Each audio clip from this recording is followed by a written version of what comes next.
À 79 ans, Estla pensait être en sécurité. Mais alors qu'elle préparait son café, sa belle-fille souriait dans l'ombre, préparant quelque chose de terrible.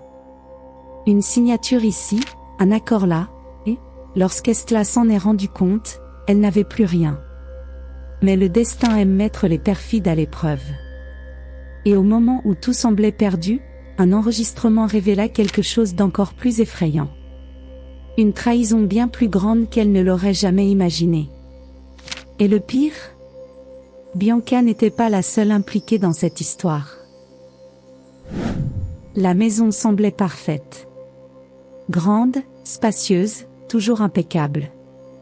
Les voisins louaient son jardin bien entretenu, sa façade toujours fraîchement peinte, cette impression d'harmonie. Mais Estla connaissait la vérité. À 79 ans, sa vie se résumait à une prison silencieuse. Après le décès de son mari, son fils Marcos avait insisté pour qu'elle vienne vivre avec lui et sa femme, Bianca. Il disait ne pas vouloir la laisser seule, qu'elle aurait besoin de soins. Au début, cela semblait être une bonne idée. Mais Estla comprit bien vite qu'elle avait commis une erreur. Dès le premier mois, Bianca faisait semblant d'être aimable. Elle demandait si Estla avait besoin de quelque chose, lui préparait ses tisanes préférées. Mais peu à peu, le masque tomba. D'abord, Bianca prit sa carte bancaire. « Je vais gérer tes finances, Estla. Comme ça, tu n'auras à te soucier de rien. » Puis, elle contrôla sa routine. « Tu n'as pas besoin de cuisiner. Laisse-moi faire. Tu n'as pas besoin de nettoyer. J'aime que les choses soient faites à ma manière. Tu n'as pas besoin de sortir. C'est dangereux pour toi. » En peu de temps, Estla se retrouva sans aucun contrôle sur sa propre vie. Ce matin-là, elle descendit les escaliers, une tasse de café sur un plateau, destiné à Bianca. Ses genoux lui faisaient mal. Elle entra dans la chambre de sa belle-fille. Bianca était au téléphone, riant. « Tu as pris ton temps, » dit-elle en prenant la tasse sans même lui jeter un regard. Elle but une gorgée et fit une grimace. « C'est froid. Jette-le et refais-en un autre. » Estla hocha la tête en silence. Le café était encore chaud, mais cela ne valait pas la peine de discuter. Sur le mur de la cuisine, l'horloge indiquait 9h03. La journée ne faisait que commencer. Dans la cour, Estla étendait du linge sur le fil. Le vent froid lui engourdissait les doigts, mais elle semblait ne rien ressentir. Vera, sa voisine de longue date, l'observait depuis l'autre côté de la clôture. Elle avait toujours aimé Estla. Une femme douce, polie, pleine d'histoires à raconter. Mais ces derniers mois, quelque chose en elle avait changé. Sa peau était plus pâle. Son regard plus éteint. Et elle évitait les conversations. Vera n'aimait pas ça. Elle s'approcha de la clôture et sourit. « Bonjour, Estla. » L'ancienne femme regarda autour d'elle avant de répondre. « Bonjour, Vera. » Sa voix était basse, presque un murmure. Vera vit quelque chose dans les yeux de sa voisine. Quelque chose qu'elle aurait préféré ne pas voir. De la peur. Avant qu'elle ne puisse poser plus de questions, Bianca apparut à la porte de la cuisine. « Estla, qu'est-ce que tu fais dehors ?» La vieille femme se recroquevilla. « Je termine juste. » « Alors finis vite. » Bianca adressa un sourire poli à Vera avant de retourner à l'intérieur. Le poids dans la poitrine de Vera s'alourdit. Quelque chose n'allait pas. Et elle devait découvrir quoi. Ce soir-là, Vera arrosait ses plantes lorsqu'elle entendit des voix fortes. « Tu n'as aucun droit de te plaindre !» criait Bianca. Un bruit de chaises traînait sur le sol. « Tu crois pouvoir faire ce que tu veux ? Ce n'est même plus ta maison. » Le silence tomba. Puis, une voix faible. « Je suis désolée. » Un nœud se forma dans la gorge de Vera. Ce n'était pas normal. Elle baissa son arrosoir et regarda vers la maison voisine. Les rideaux étaient fermés. Mais la vérité était là, étouffée entre ces murs. Et Vera ne l'ignorerait pas. Le lendemain, Vera fouilla dans ses tiroirs jusqu'à trouver un petit dictaphone. Elle prit un sac en crochet et cousit l'appareil à l'intérieur de la doublure. Quand elle retrouva Estla dans le jardin, elle lui sourit. « Je me suis souvenu que tu aimais mon sac. J'en ai pris un en plus pour toi. » Estla prit le cadeau et sourit. Mais Vera vit que son sourire était vide. Estla ne le savait pas, mais elle portait désormais quelque chose qui pouvait tout changer. La vérité allait enfin avoir une voix. Ce soir-là, Vera tenait l'enregistreur dans ses mains. Elle inspira profondément avant d'appuyer sur lecture. Un silence pesant. Puis, des pas précipités. « Tu es un poids mort, tu le sais ?» La voix de Bianca, glaciale. Un bruit étouffé. « Quand Marcos signera ses papiers, je réglerai ça une bonne fois pour toutes. » Le cœur de Vera s'emballa. « Quel papier ? Régler quoi ?» Elle arrêta la lecture, sentant son sang se glacer. Ce n'était pas seulement de la maltraitance psychologique. Il y avait un plan en cours. Et Estla était en danger. Vera mit l'enregistrement en pause. Son cœur battait si fort qu'il semblait vouloir s'échapper de sa poitrine. Les mots de Bianca résonnaient dans sa tête. « Quand Marcos signera ses papiers, je réglerai ça une bonne fois pour toutes. » Mais de quel papier s'agissait-il ? Elle ferma les yeux et essaya de se rappeler si Marcos avait déjà mentionné des documents. Mais non. Il semblait toujours indifférent à tout, aveuglé par la fausse gentillesse de sa femme. Vera reprit l'enregistrement. Cette fois, la voix de Bianca était plus basse, presque un murmure. Marcos n'a même pas besoin de savoir. Tu n'as qu'à signer, Estla. C'est mieux pour tout le monde. Le silence d'Estla fut assourdissant. Vera savait que la vieille femme n'avait pas le choix. Elle savait qu'Estla signerait n'importe quoi si elle pensait que cela empêcherait des ennuis. Elle devait agir. Mais comment ? Si elle affrontait Bianca sans preuve concrète, la femme pourrait se débarrasser d'Estla avant d'être arrêtée. Vera avait besoin de quelque chose de plus. Quelque chose d'irréfutable. Et elle devait faire vite. Le lendemain matin, Vera attendit Estla dans le jardin. « Tu veux venir prendre un thé avec moi ?» demanda-t-elle d'un ton décontracté. Estla hésita. Elle regarda vers la porte de la cuisine, comme si Bianca pouvait surgir à tout moment. « Je ne sais pas. Ce n'est qu'un thé, insista Vera. 10 minutes. Estla hocha lentement la tête. Chez Vera, la vieille femme tenait sa tasse avec des mains tremblantes. Estla, qu'est-ce que Bianca t'a fait signer ? Le regard d'Estla se perdit dans le vide. Je ne peux pas en parler. Tu peux me faire confiance. Les larmes remplirent les yeux d'Estla. Si je parle, elle pourrait me faire partir. Et si je te disais que je sais déjà certaines choses ? Estla cligna des yeux, surprise. Vera sortit l'enregistreur. J'ai entendu. Pendant un instant, le visage d'Estla s'illumina. Comme si, pour la première fois depuis des années, quelqu'un voyait enfin sa douleur. Je ne sais pas quoi faire, Vera.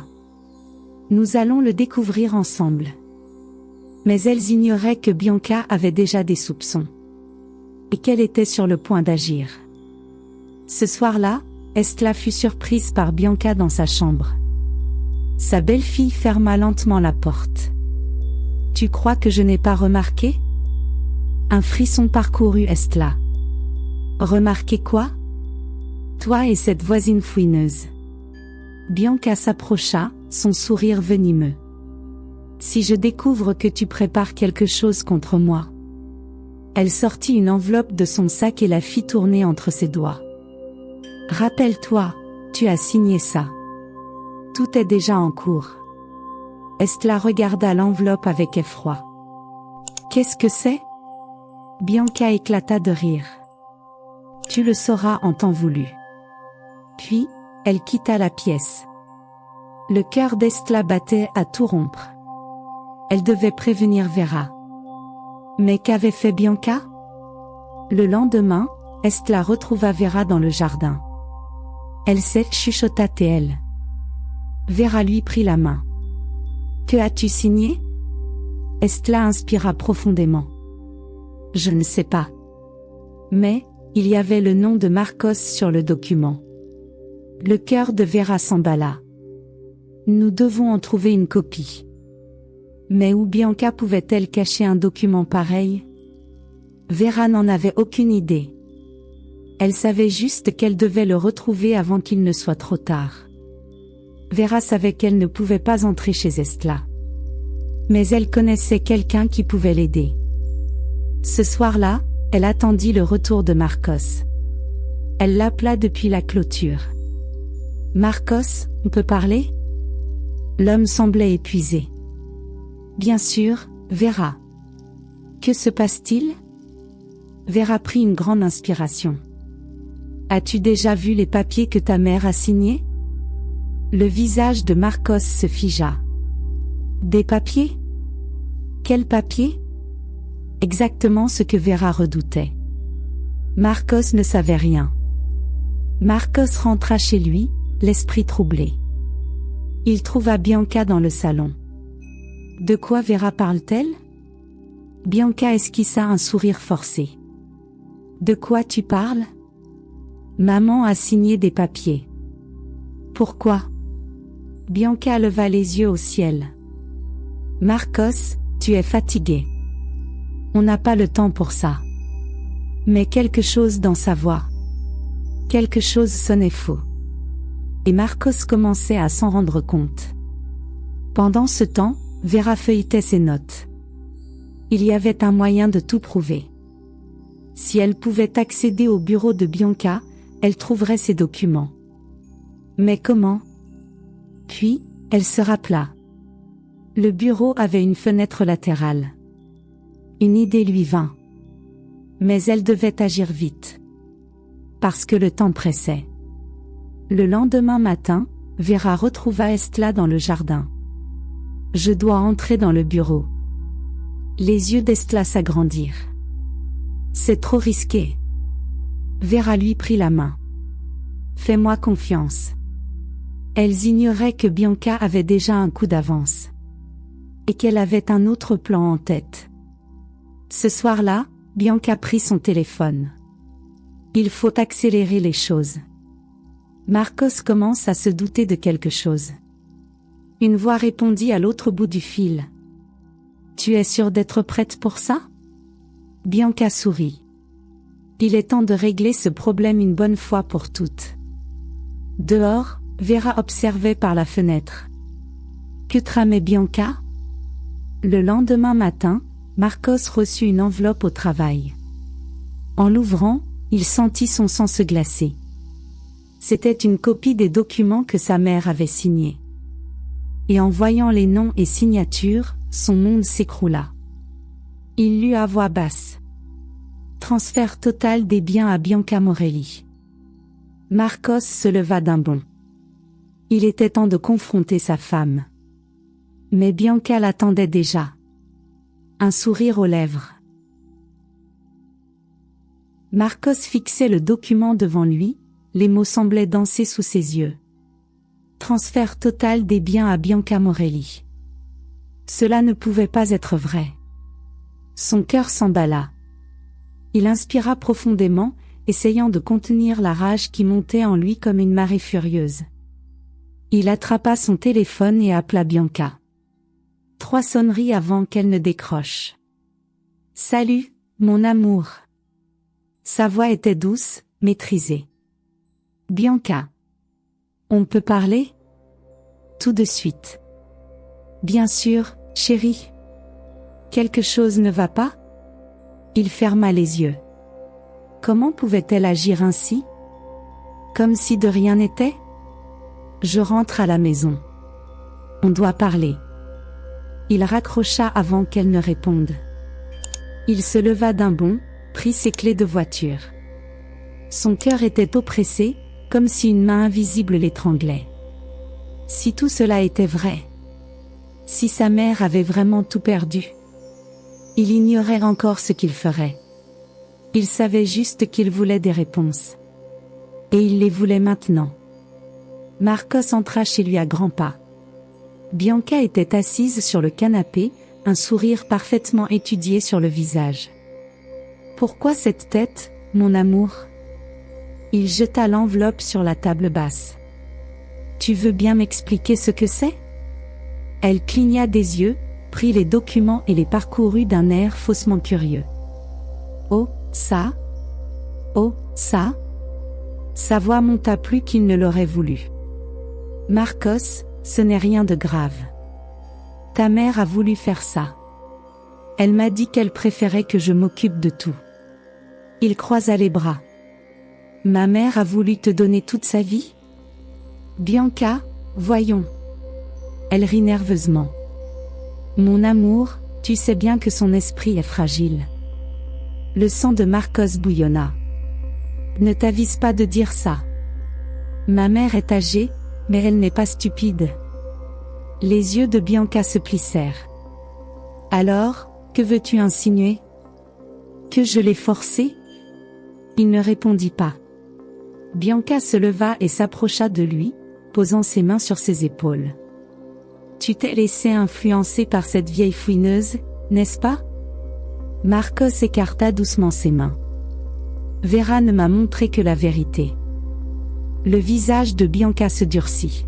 « La vérité, Marcos ? Et si je te disais que ta mère te cache des choses ? » Il fronça les sourcils.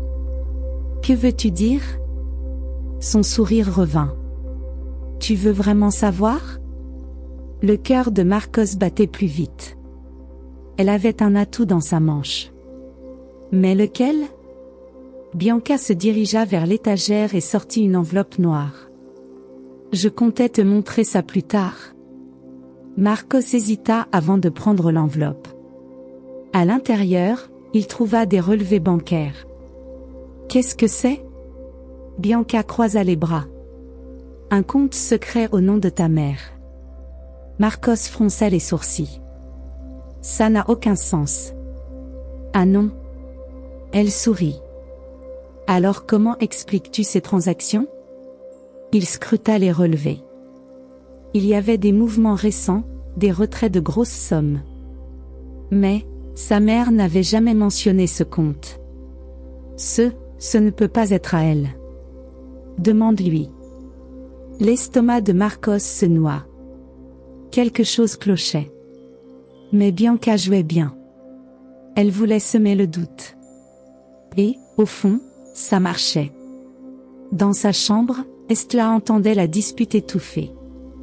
Son cœur s'accéléra. Elle savait que Marcos avait tout découvert. Mais s'il croyait Bianca ? Son fils avait toujours eu une confiance aveugle en sa femme. Elle ferma les yeux. Peut-être était-il déjà trop tard. Peut-être qu'elle avait vraiment tout perdu. Et pire encore, peut-être que sa propre famille l'avait abandonnée. Marcos entra dans la chambre sans frapper. « Maman, je dois te parler. » Estla s'assit lentement. « Qu'y a-t-il, mon fils ?» Il inspira profondément. « Tu as signé ces documents ?» Elle hésita. « Je n'avais pas le choix. »« Maman, tu avais un compte secret ?» Les yeux d'Estla s'agrandirent. « Quoi ?» Bianca m'a montré des relevés.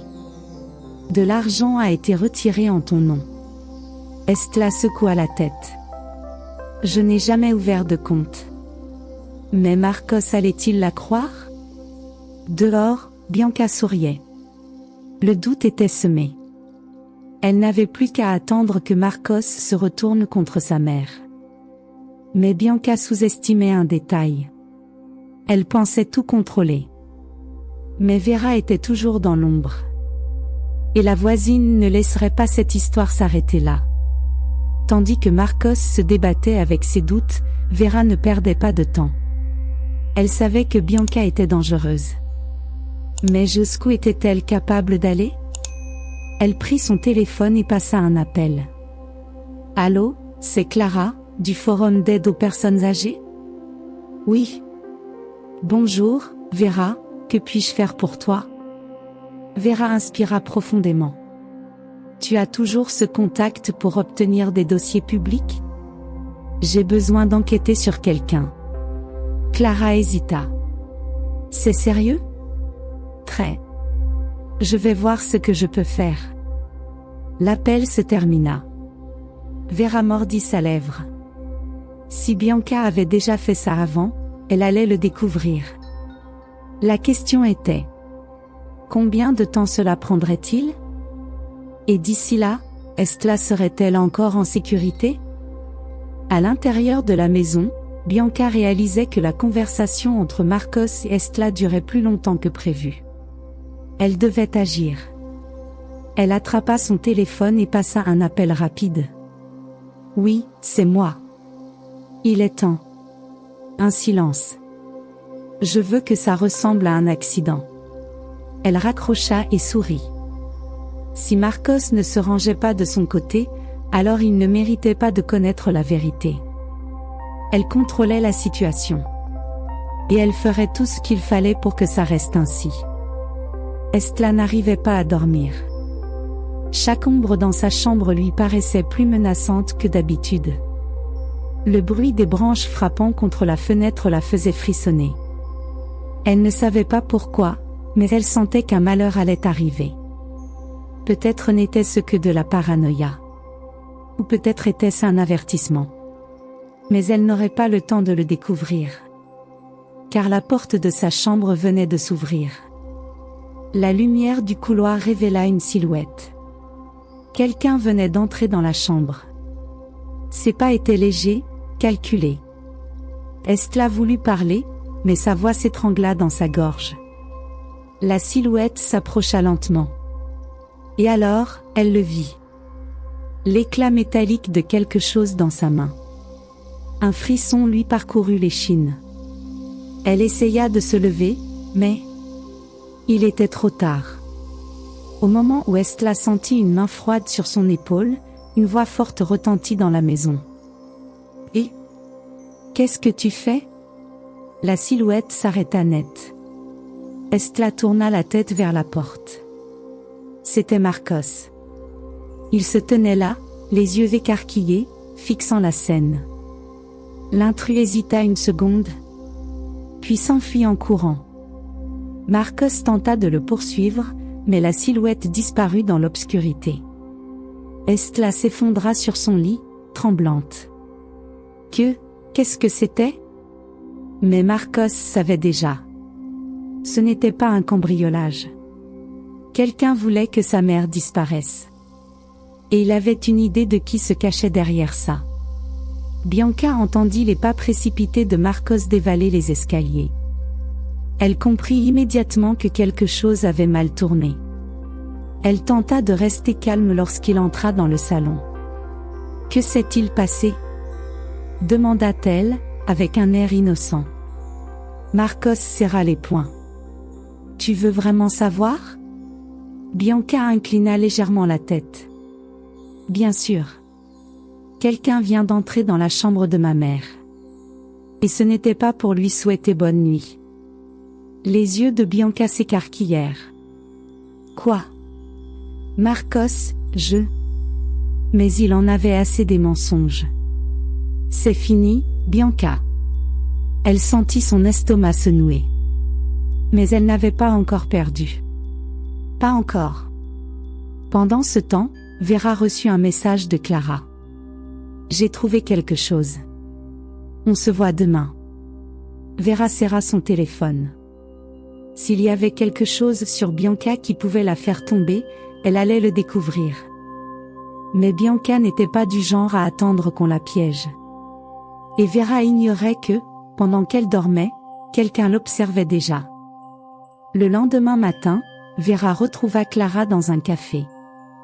Clara lui fit glisser une enveloppe. « Tu ne vas pas en croire tes yeux. » Vera ouvrit l'enveloppe avec des mains tremblantes. Les documents révélaient quelque chose de terrifiant. Le premier mari de Bianca était mort dans des circonstances suspectes. Et ce n'était pas tout. Il y avait un schéma. Bianca épousait des hommes ayant des biens. Et ils finissaient toujours morts. Vera sentit un frisson glacé parcourir son dos. Bianca était bien plus dangereuse qu'il ne l'avait imaginé. Mais avait-il encore le temps de sauver Estla? Ce soir-là, Marcos rentra chez lui avec une détermination nouvelle. Bianca était assise sur le canapé, un verre de vin à la main, comme si de rien n'était. « Où étais-tu » demanda-t-elle d'un ton léger. Marcos jeta une enveloppe sur la table. « Je sais qui tu es. » Bianca cligna des yeux.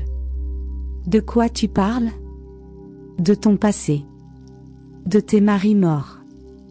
De tes escroqueries. Le visage de Bianca pâlit légèrement. Mais elle sourit aussitôt. « Tu crois pouvoir me stopper, Marcos ?» Il serra les poings. « Je sais que tu as tenté de faire du mal à ma mère. » Elle éclata de rire. « Et qui va te croire ?» Il prit une profonde inspiration. Vera a des preuves. La police est déjà au courant. Le sourire de Bianca s'effaça. Elle regarda autour d'elle, cherchant une issue. Puis, elle saisit son verre de vin et le lança contre le mur. « Tu ne me feras pas tomber. » Elle se précipita vers l'escalier. Marcos tenta de l'arrêter, mais elle esquiva. Elle attrapa les clés de la voiture. « Je ne paierai pour rien de tout ça. » Elle ouvrit la porte d'entrée. Mais à l'extérieur, 2 voitures de police étaient garées devant la maison. Des agents en sortirent. Et Vera était là. Un enregistreur à la main. La voix de Bianca se fit faible. « Qu'est-ce que c'est ?» Vera appuya sur le bouton de lecture. Et la voix de Bianca résonna dans l'air. « Demain, je veux que ça ressemble à un accident. » Les yeux de Bianca s'agrandirent de stupeur. Elle regarda Marcos. Il croisa les bras, impassible. Un policier s'approcha. « Bianca Morelli ? Vous êtes en état d'arrestation. » Les lumières rouges et bleues de la voiture de police se reflétaient sur la façade de la maison. Vera observait la scène, le cœur battant. Bianca était menottée, mais quelque chose dans son expression l'inquiétait. Elle ne semblait ni effrayée, ni désespérée. La femme resta droite, releva le menton et lança un regard glacial à Marcos et Estla. « Ce n'est pas fini. » Ces mots résonnèrent dans l'air. Estla attrapa le bras de Marcos, tremblante. « Qu'est-ce qu'elle veut dire par là ?» Marcos regarda sa mère. « Elle essaie juste de nous faire peur. » Mais, au fond, il n'en était pas si sûr. Lorsque les policiers la firent monter à l'arrière de la voiture, Bianca sourit enfin. Un sourire discret. Presque imperceptible. Mais suffisant pour glacer Marcos et Vera. Bianca avait encore un plan en tête. Et ils allaient bientôt découvrir lequel. La voiture de police démarra, laissant derrière elle un silence pesant. Marcos passa une main sur son visage, épuisé. « Je n'aurais jamais cru que... » Il n'arriva pas à terminer sa phrase. Vera soupira. « Il faut que tu sois fort. » Bianca n'est pas le genre de personne à accepter la défaite. Estla serra la main de Vera. « Je ne sais pas ce que je serais devenue sans toi. » Vera pinça les lèvres. « Je t'avais promis que je ne te laisserais pas seule. » Mais même avec Bianca hors de la maison, le danger n'avait pas disparu. Cette sensation qu'un malheur approchait ne les quittait pas. Et ils avaient raison d'avoir peur. Car le jeu de Bianca était loin d'être terminé. Le lendemain matin, Estla se réveilla chez Vera. Après tout ce qui s'était passé, Marcos avait insisté pour qu'elle reste loin de la maison quelque temps. Estla fixa le plafond. Pendant des années, elle avait vécu prisonnière dans sa propre maison.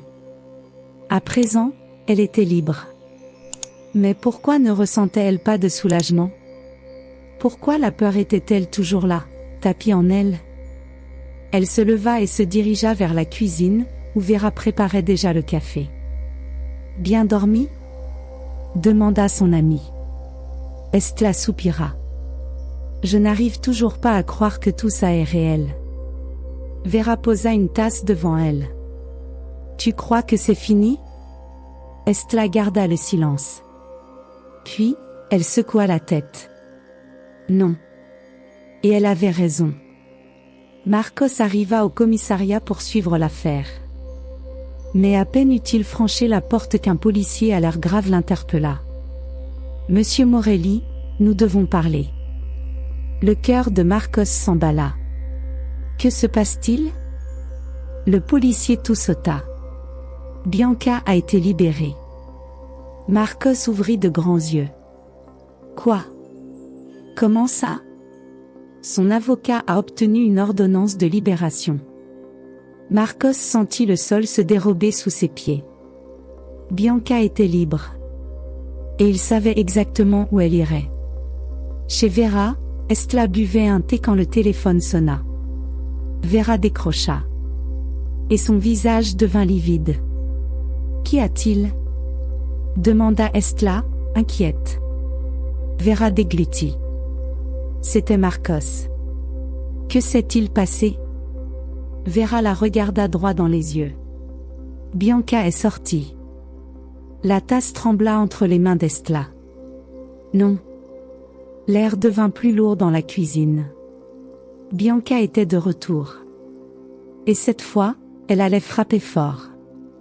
Ce soir-là, quelqu'un frappa à la porte de Vera. Elle hésita avant d'ouvrir. Lorsqu'elle le fit, elle trouva une enveloppe posée sur le sol. Elle la ramassa avec précaution et l'ouvrit. À l'intérieur, il n'y avait qu'une simple feuille de papier. Avec 3 mots écrits à la main. Ce n'est pas fini. Vera regarda autour d'elle. Mais la rue était vide. Où l'était-elle vraiment? Quelqu'un l'observait dans l'ombre. Et il n'était pas difficile de deviner qui. Estla se réveilla en sursaut. Son cœur battait à tout rompre. Elle se leva et trouva Vera assise dans le salon, serrant le billet entre ses doigts. « Qu'y a-t-il » Vera lui tendit le papier. Estla sentit son corps se glacer. « C'est elle. »« Je sais. » Elles échangèrent un regard terrifié. Le cauchemar n'était pas terminé. En réalité, il ne faisait que commencer. Marcos retourna au commissariat, fou de rage. « Comment avez-vous pu la relâcher » Le policier soupira. « Nous n'avions pas assez de preuves pour la garder en détention. Elle a tenté de tuer ma mère. Mais les preuves ne sont pas encore suffisantes. » Marcos sentit la colère monter. Puis, il se rappela quelque chose. Vera avait d'autres enregistrements. Et c'était exactement ce dont il avait besoin. Mais allait-il retrouver Bianca avant qu'elle ne frappe encore? Le lendemain matin, Vera ouvrit la porte et trouva une nouvelle enveloppe sur le sol. Ses mains tremblaient lorsqu'elle la ramassa. Lorsqu'elle l'ouvrit, son cœur manqua un battement. Cette fois, il n'y avait pas que des mots. Il y avait une photo. Une photo d'Estla, endormie, prise depuis l'intérieur de sa chambre. Le billet disait « Elle n'est pas en sécurité ». Le sang de Vera se glaça. Quelqu'un était venu ici. Quelqu'un était entré dans la maison. Et maintenant, Vera savait que Bianca ne plaisantait pas. Marcos fouillait parmi les documents dans son bureau, cherchant quelque chose qui pourrait faire tomber Bianca. Mais rien ne semblait suffisant. Jusqu'à ce qu'il tombe sur un papier différent des autres. Une facture d'hôtel. Bianca avait passé une nuit à l'hôtel le soir même de l'intrusion dans la chambre d'Estla. Son estomac se noua. Elle avait un complice. Mais qui? Et surtout, où était cette personne maintenant? Dans l'après-midi, Vera reçut un appel anonyme. Elle hésita avant de décrocher. Allô? Personne ne répondit. Mais elle entendit une respiration de l'autre côté de la ligne. Qui est là? L'appel se coupa. Vera regarda Estla. C'était elle, n'est-ce pas? La vieille femme hocha la tête. Oui. Bianca jouait avec elle. Mais quel était son prochain coup? Marcos décida d'enquêter plus en profondeur. Il découvrit que Bianca avait engagé un avocat très influent. Quelqu'un qui avait déjà fait libérer des criminels par le passé. Il devait trouver un moyen de les faire tomber avant qu'il ne soit trop tard. Mais comment combattre quelqu'un qui s'en sortait toujours? Le temps était compté. Et Bianca était toujours en liberté. Pendant que Marcos fouillait les dossiers de l'avocat, Vera fit une découverte choquante. Les relevés bancaires que Bianca avait utilisés pour accuser Estla étaient falsifiés. Elle apporta les documents à Marcos. Regarde ça. Le numéro du compte ne correspond à aucun compte enregistré au nom de ta mère. Marcos sentit un frisson lui parcourir l'échine. Ça veut dire que Bianca a tout fabriqué. Ils avaient enfin la preuve dont ils avaient besoin. Mais Bianca ne le savait pas encore. Et leur silence pouvait être leur meilleure arme. Ce soir-là, Marcos reçut un message anonyme. Si tu veux connaître la vérité, viens à l'ancien entrepôt de la rue 17 à 22 heures. Son cœur s'emballa. Était-ce un piège? Ou une chance d'en finir avec Bianca une bonne fois pour toutes? Il décida d'y aller. Mais il n'irait pas seul. L'horloge affichait 21h55 lorsque Marcos et Vera arrivèrent à l'endroit indiqué. C'était un bâtiment abandonné, faiblement éclairé. Ils entrèrent avec précaution. Le silence était absolu. Jusqu'à ce qu'une voix retentisse. Vous en avez mis du temps. Bianca était là. Et elle n'était pas seule. Derrière elle, un homme grand en costume sombre.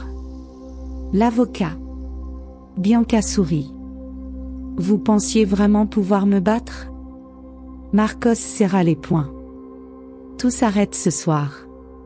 Bianca éclata de rire. Non, mon cher. Tout commence à peine. Et soudain, l'homme à côté d'elle glissa une main dans sa poche. Quelque chose de petit. Brillant. Un clic métallique résonna dans l'entrepôt vide. Et tout devint noir. Le clic métallique résonna dans l'entrepôt sombre. Un frisson glacial parcourut l'échine de Vera. Elle agrippa le bras de Marcos, son corps entier tremblant. L'avocat, aux côtés de Bianca, leva l'objet à hauteur de son visage. Pendant une seconde, tout sembla figé. On dirait que vous ne savez pas quand abandonner, dit Bianca avec un sourire satisfait. Marcos ne détourna pas le regard. Tu ne t'en sortiras pas cette fois. Bianca éclata de rire. Et qui va m'arrêter? Toi? Ta mère, faible? Ou cette voisine trop curieuse? L'avocat fit un pas en avant, inclinant la tête. Je vous conseille de rentrer chez vous et d'oublier toute cette histoire. Le métal brilla sous la faible lumière de l'entrepôt. Mais alors, un son lointain brisa la tension. Une sirène. Bianca se figea. Marcos sourit. J'ai oublié de te prévenir. Je ne suis pas venu seul. Les sirènes se rapprochaient. Les yeux de Bianca s'écarquillèrent. Elle jeta un regard vers l'avocat, qui serra les poings. Sale enfoiré, grogna-t-il en fixant Marcos. Vera recula de quelques pas, entraînant Marcos avec elle. Bianca chercha une issue du regard. Ce n'est pas fini, murmura-t-elle. Avant qu'elle ne puisse bouger, la porte de l'entrepôt s'ouvrit violemment. Des faisceaux lumineux inondèrent la pièce. Puis, des voix fortes. Police. Main en l'air. Bianca ferma les yeux. Ça ne pouvait pas être réel. Mais ce n'était pas encore la fin. Pas encore. L'avocat fut le premier à réagir. Il jeta l'objet métallique au sol, une clé de voiture. Bianca profita de la distraction et s'enfuit en courant. Marcos tenta de l'attraper, mais elle fut plus rapide. Elle se faufila entre les caisses empilées et disparut par une sortie latérale. L'avocat leva les mains en l'air, se rendant. « Je n'ai rien fait. » Les policiers s'approchèrent et lui passèrent les menottes. Mais Marcos ne quittait pas la porte des yeux. Bianca s'était échappée. Et il savait que c'était dangereux.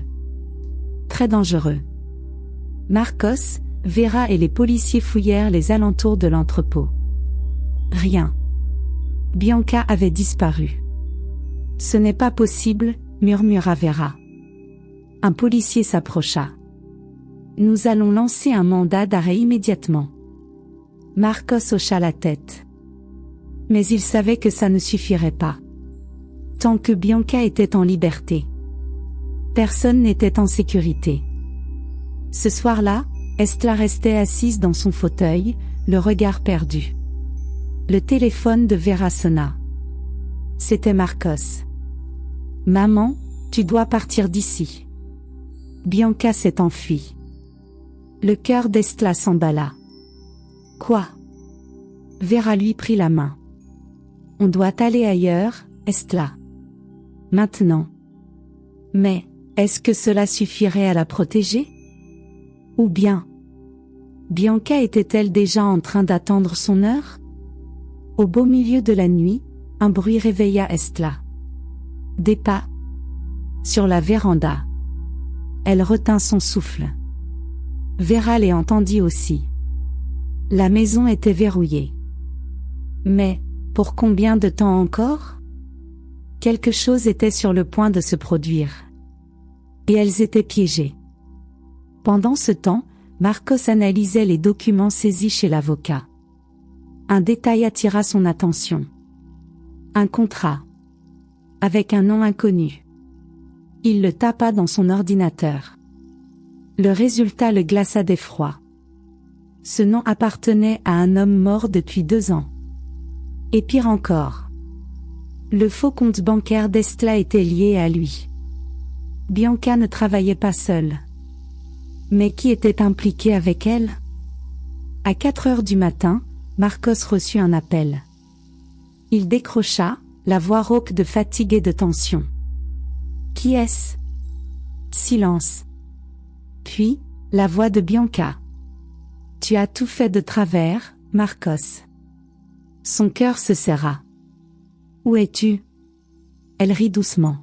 « Tu crois que ça a de l'importance » Un silence pesant. Puis, une phrase qui lui glaça le sang. « Je suis plus proche que tu ne l'imagines. » Et la ligne coupa.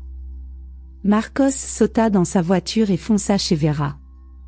Il frappa à la porte. Rien. Il frappa plus fort.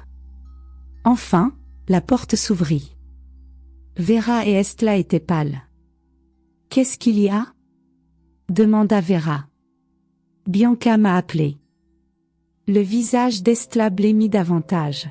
« Qu'a-t-elle dit » Marcos avala sa salive. « Qu'elle est proche. » Silence. Puis, un bruit dans le jardin. Quelqu'un était là. Vera tira Estla en arrière. Marcos s'approcha de la fenêtre. Son cœur accéléra. Une silhouette. Debout. Les observant à travers la vitre. Puis, un fracas. La porte fut enfoncée. Et ce fut le chaos. Marcos bondit pour bloquer l'entrée. Mais la silhouette était rapide. Vera hurla. Estla tenta de fuir. Puis, Bianca entra. Sale.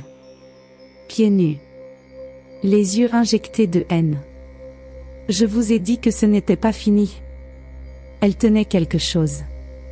Quelque chose de petit. Et de mortel. Marcos tenta de la calmer. Bianca, arrête. Elle rit. Pourquoi? Tu m'as tout pris. Elle leva le bras. Un éclat métallique illumina l'air. Un couteau. Elle attaqua. Vera poussa un cri. La lame frôla le bras de Marcos. Il recula. Bianca fit tourner le couteau entre ses doigts. Ses yeux brillaient de folie. Tu ne m'as pas vaincu. Elle attaqua à nouveau. Mais cette fois, Marcos était prêt. Il esquiva. Bianca s'effondra. Le couteau glissa au sol. Avant qu'elle ne puisse réagir, Vera attrapa un vase et le fracassa sur la tête de Bianca. Elle s'écroula. Inconsciente. Enfin, le cauchemar était terminé. La police arriva quelques minutes plus tard. Bianca fut de nouveau menottée. Mais cette fois, elle ne sourit pas. Elle ne parla pas. Elle baissa simplement la tête. Parce qu'à présent, elle savait qu'elle avait perdu. Quelques jours plus tard, Bianca fut officiellement accusée de tentative de meurtre et de fraude. Son avocat, aussi arrêté. Estla récupéra enfin ses biens. Et Vera. Elle savait que tous les monstres ne disparaissaient pas au premier coup. Mais pour l'instant, le cauchemar était fini. Ou pas. Les jours qui suivirent l'arrestation de Bianca furent étrangement silencieux. Pour la première fois depuis longtemps, Estla dormait sans peur. Vera restait sur ses gardes, mais essayait de se détendre. Marcos se consacrait à réorganiser la vie de sa mère, s'assurant que ses biens étaient à nouveau en sécurité. Tout semblait revenir à la normale. Mais quelque chose troublait Vera. Quelque chose qu'elle n'arrivait pas à nommer. Et cette sensation la réveillait au milieu de la nuit, en sueur. Parce qu'au fond, elle le savait. Le danger n'était pas encore écarté. Le lendemain matin, Marcos trouva une enveloppe parmi les vieux papiers de sa mère. Le nom de Bianca était inscrit dessus. Il hésita avant de l'ouvrir. À l'intérieur, un titre de propriété. Mais le nom d'Estla était absent. La maison appartenait encore à Bianca. Le cœur de Marcos s'emballa. Il saisit son téléphone et appela l'avocat de la famille.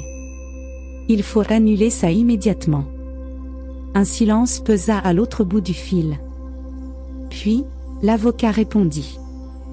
Monsieur Morelli. Ce ne sera pas si simple. La poitrine de Marcos se serra. Qu'est-ce que vous voulez dire? La réponse tomba comme un coup de massue. Bianca a contesté la révocation des documents, et elle a un nouvel avocat. Vera arriva chez Estla quelques minutes après l'appel de Marcos. Il était livide. Tu ne vas pas y croire? Elle s'assit sur le canapé. Quoi encore? Marcos lui tendit le document. Vera le lut attentivement. C'est insensé. Bianca a un nouvel avocat, dit Marcos. Vera plissa les yeux. Qui? Marcos poussa un soupir. Un certain Arthur Donovan. Le nom fit frissonner Vera. Elle l'avait déjà entendu auparavant. Et elle savait qu'il était encore pire que le précédent. Vera passa le reste de la journée à enquêter sur Arthur Donovan. L'homme avait un long passé à défendre des criminels de haut niveau. Fraude, blanchiment d'argent, falsification. Et tous ses clients s'en sortaient indemnes. Elle referma son ordinateur d'un coup sec. Cet homme ne plaisante pas. Mais pourquoi Bianca avait-elle trouvé un nouvel avocat aussi vite? L'avait-elle planifié depuis le début? Et surtout, que avait-elle encore caché?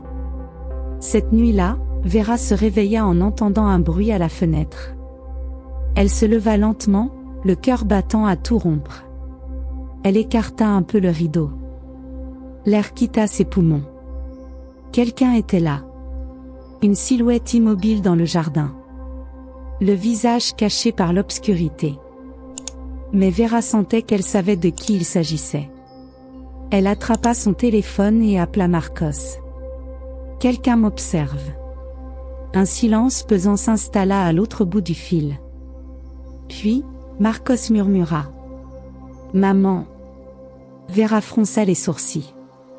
Quoi? La maison de ma mère. Une pause. La porte d'entrée est ouverte.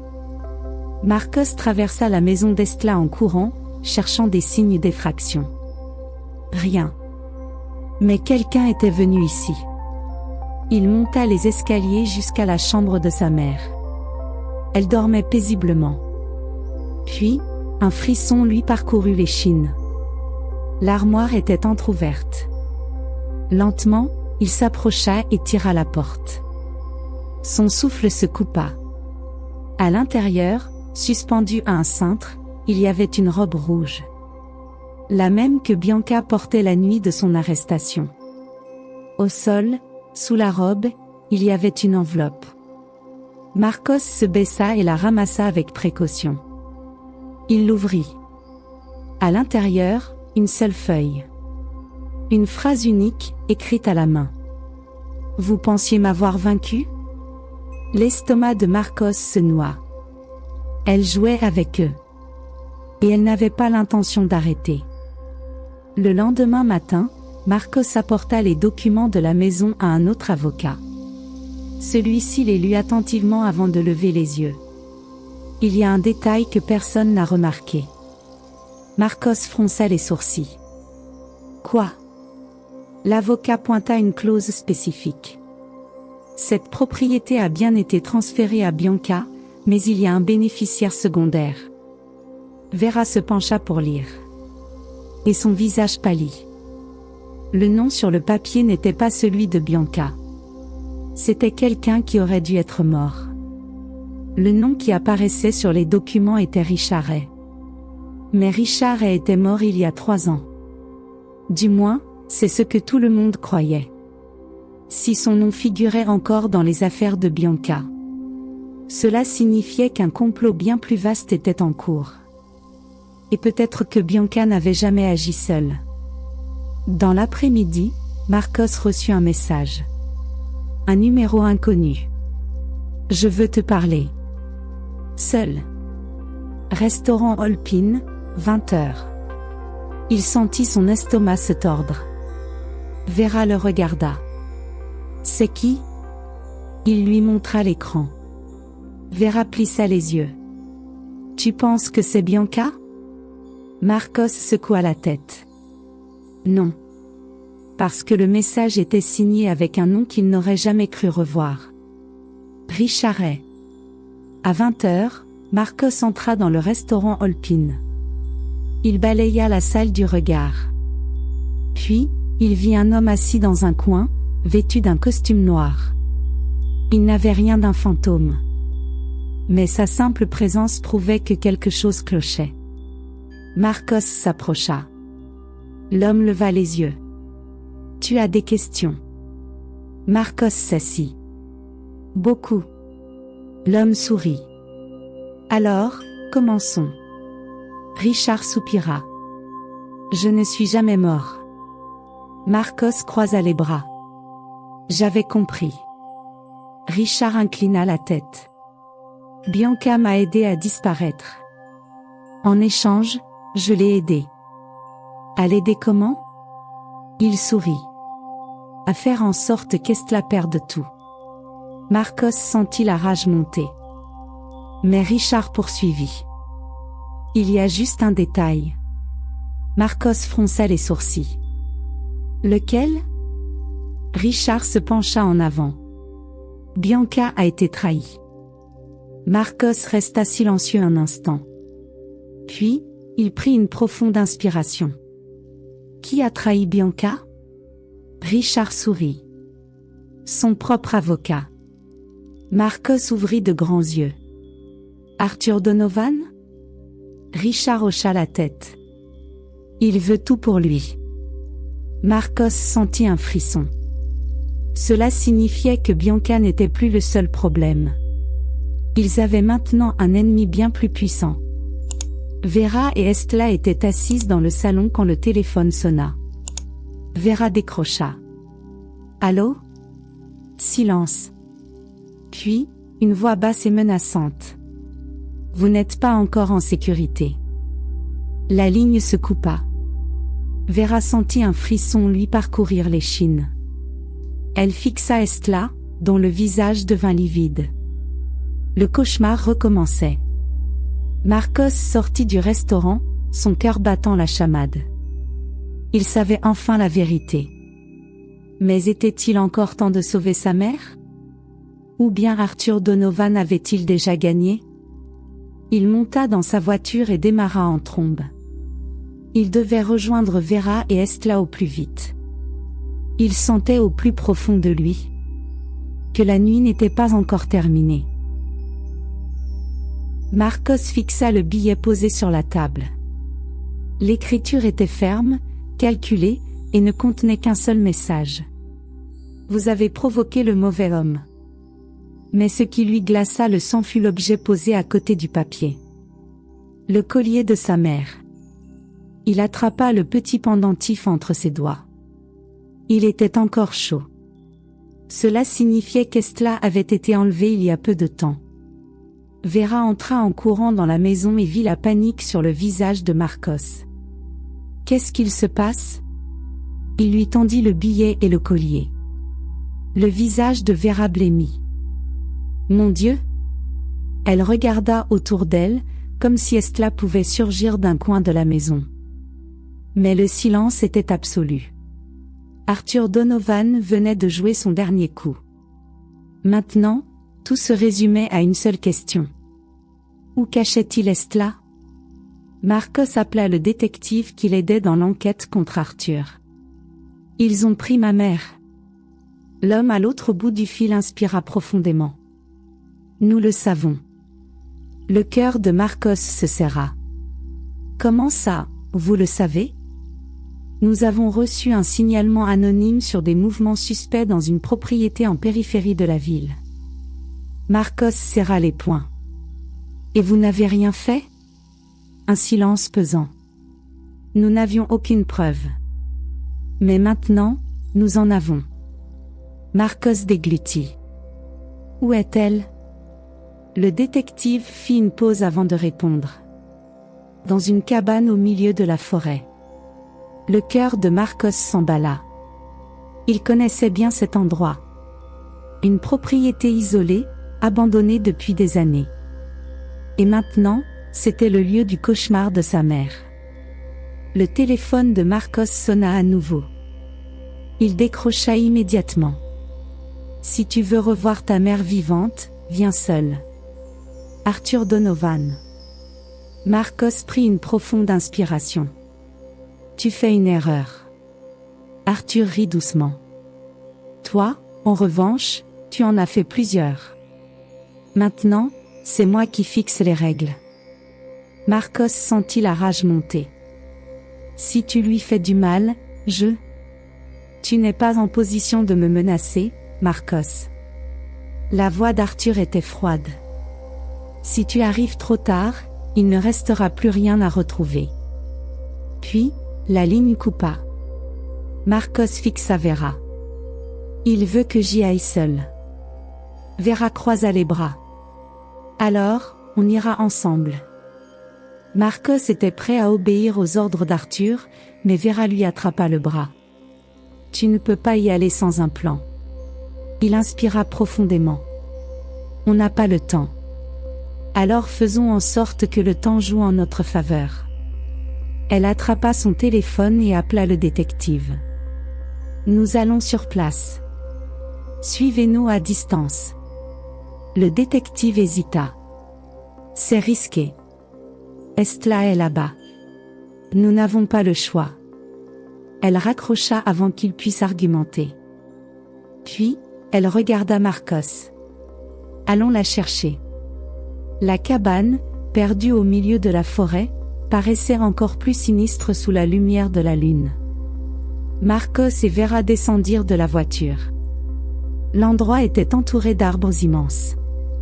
Une seule lanterne illuminait l'entrée. Marcos s'avança. « J'y vais en premier. » Vera lui serra le bras. « Sois prudent. » Il hocha la tête et frappa 3 fois à la porte. Silence. Puis, la porte s'ouvrit lentement. Arthur était là, souriant.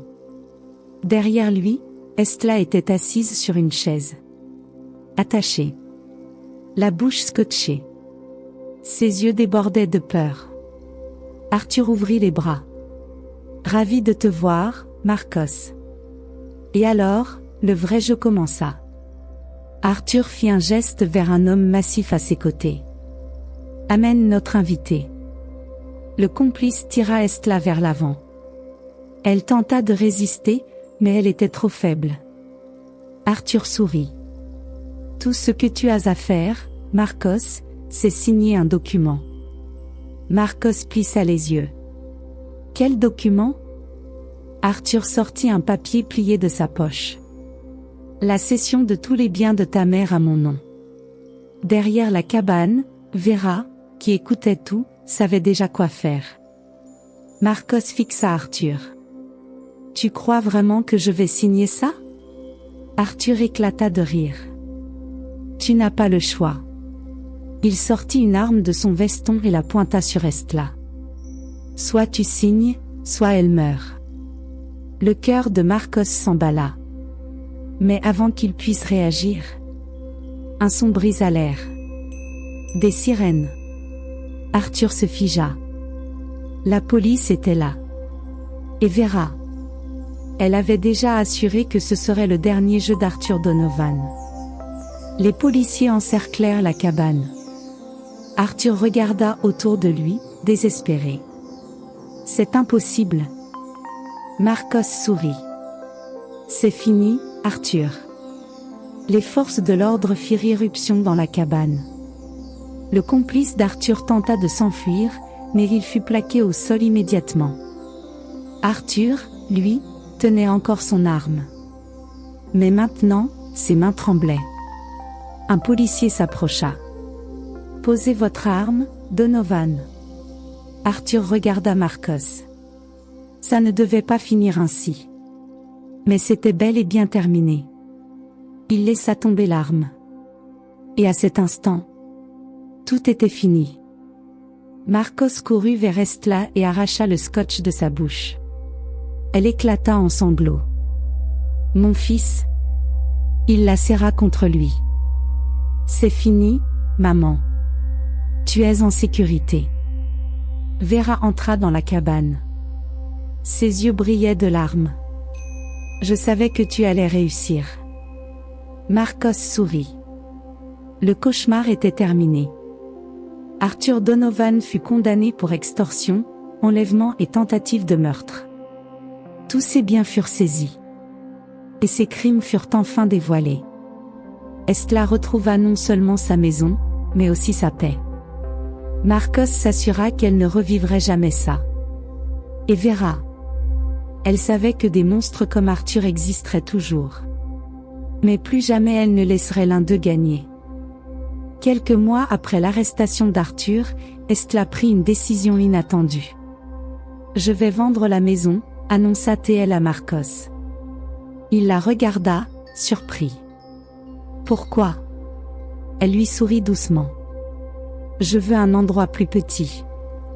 Un endroit où je pourrais recommencer à zéro. » Et elle le fit. Elle trouva une maison modeste, chaleureuse, pleine de vie et sans souvenirs douloureux. Pour la première fois depuis des années, Estla était libre. Vera, elle aussi, prit une décision importante. Elle créa un groupe de soutien pour les personnes âgées victimes d'abus financiers et psychologiques. Beaucoup d'autres ont vécu ce qu'Estla a vécu, expliqua-t-elle à Marcos. Et ils ont besoin d'aide. Elle invita Estla à se joindre à elle. Ensemble, elles aidèrent des dizaines de personnes à reconnaître les signes de manipulation et à protéger leurs biens. Ce qui était arrivé à Estla ne devait plus jamais se reproduire. Pas tant que Vera serait là. Malgré tout, Marcos ressentait encore un poids. Un jour, alors qu'il buvait un café avec Vera, il baissa les yeux. J'aurais dû voir tout ça plus tôt. Vera lui prit la main. Ce qui compte, c'est que tu l'aies vu à temps. Il releva les yeux. Elle souriait. Grâce à toi, ta mère est en sécurité. Marcos inspira profondément. Peut-être qu'elle avait raison. Et peut-être était-il temps d'avancer. Un matin, Estla s'assit sur le banc de son nouveau jardin. Elle regarda le ciel. Beaucoup de choses s'étaient passées. Beaucoup de douleur. Beaucoup de peur. Mais elle avait survécu. Et au final, c'est tout ce qui comptait. La justice avait été rendue. Arthur Donovan et ses complices étaient en prison. Bianca, elle, avait disparu du paysage. Estla était enfin en sécurité. Et Vera, Marcos et elle avaient appris une chose précieuse. La vérité finit toujours par éclater. Parce que ceux qui vivent dans le mensonge